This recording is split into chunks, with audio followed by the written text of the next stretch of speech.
Hey WILDR folks, Alicia here. This week's video, we're going to talk about my top 3 tips for carving, whether you've never carved before or you're looking to supercharge that carve. Now, before we dive into the tips, let's talk about what carving actually is. If a parallel turn is completed from you turning your skis sideways and sliding, then a carved turn is from you putting the ski up on the edge, bending it with the force of gravity plus your own strength and power to carve along the edge. In fact, a perfect carve turn, every part of the edge is going to go through the same place on the snow, like 2 knife edges that are just carving their way down the mountain. Now, a carve turn allows you to maintain control of your skis while switching directions without losing speed, compared to a skidding turn, which by definition is kind of braking you and slowing you down at the same time. So even though people will spend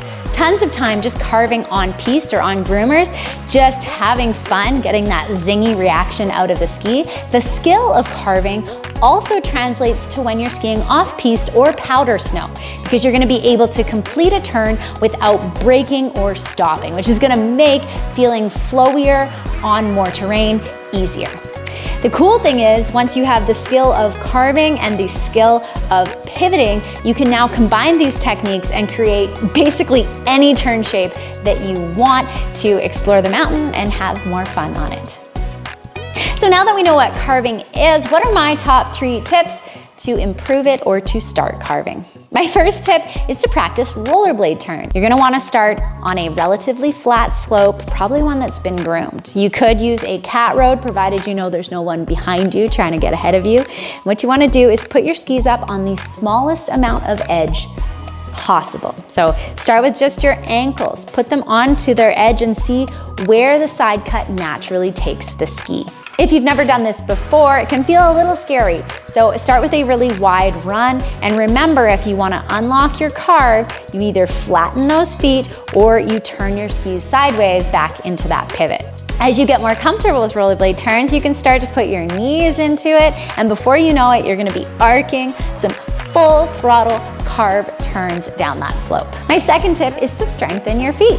Now, even though we're in a hard plastic boot for modern skiing, those tiny movements that you make through your feet translate into micro adjustments to your edge angle. You're gonna wanna check out my video on foot strength for skiing, and you're also gonna wanna work on exercises like arch crunching, toe presses, and individual toe lifts once you're ready to do them. And finally, when you're on the hill trying to carve or doing any kind of turn for that matter, remember to look, listen, and feel your skis on the snow. A carve sounds, looks, and feels incredibly different than a pivoting turn. If you look at your tracks, a carve will leave 2 thin lines in the snow.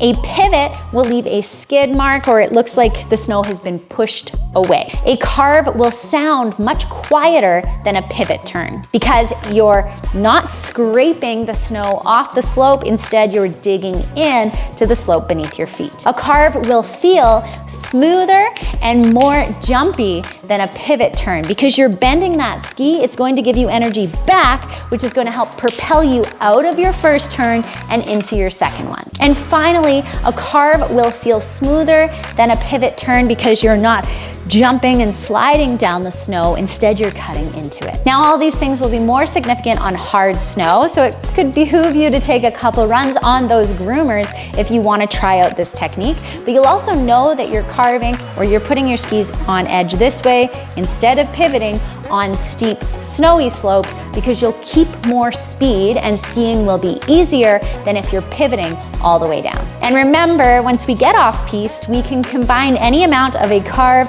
with a pivot to get the turn shape that we want and juice the most fun possible out of our day on the slopes. If you have any questions about this, please drop them in the comment box below, and I hope you have a wilder week.